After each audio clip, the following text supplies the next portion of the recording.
Hi and welcome to another LRCC Soundbite. Well, for us, Easter was a week ago, but my story that I've got of Jesus today happens only a few hours after the first people had found that Jesus was alive again. Now, those who found out first were a group of women. They'd gone to Jesus' tomb expecting to anoint his dead body with special perfumes and spices. Because of the time of year and the celebrations that were happening for Passover, Jesus had been buried in a real hurry, and the normal things that would have happened weren't able to be done at that time. So they wanted to go back and do this last thing for him. But when they got to the tomb, they found that it wasn't empty.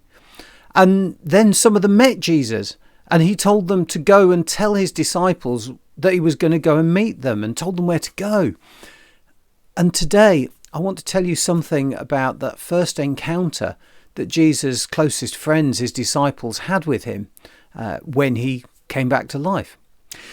They were scared. They'd locked themselves in a room, and after everything that had happened to Jesus, I think they were probably afraid that they might be next. And then all of a sudden, without anyone opening the door, Jesus was in there with them, talking with them. He ate food with them, and they talked with him. They found out that he was the same person. He also told them that this was just the beginning, and the real work was now going to start. As you can imagine, the disciples were confused, excited, happy, surprised, a whole load of emotions, and what a great time it must have been. Now, I said the disciples had all locked themselves in there, didn't I? Well, turns out one of them wasn't there. We don't know where he was, but when Jesus visited, Thomas wasn't in the room. And by the time he got back, Jesus had left. But of course, everyone in the room was excited and talking about Jesus, and they told Thomas all about it. And Thomas, I think, was maybe a little disappointed, and also found it hard to accept what he was being told. Eventually, he told the others he wasn't going to believe them until he saw Jesus for himself. And that's it. So you can probably guess where my story's going. About a week later, again, the disciples are all together. And Thomas is with them this time. And there, Jesus comes to see them, and he's there with them. And Thomas is amazed just like all the others. And all was good again. And Jesus had a special encounter with Thomas at that time. And Jesus left them all, though, with some rather poignant words. He said, "You're happy and you believed because you've seen me." And then Jesus told them, how much happier will all those people be who believe and believe in everything that he did and everything that he said, but haven't seen him.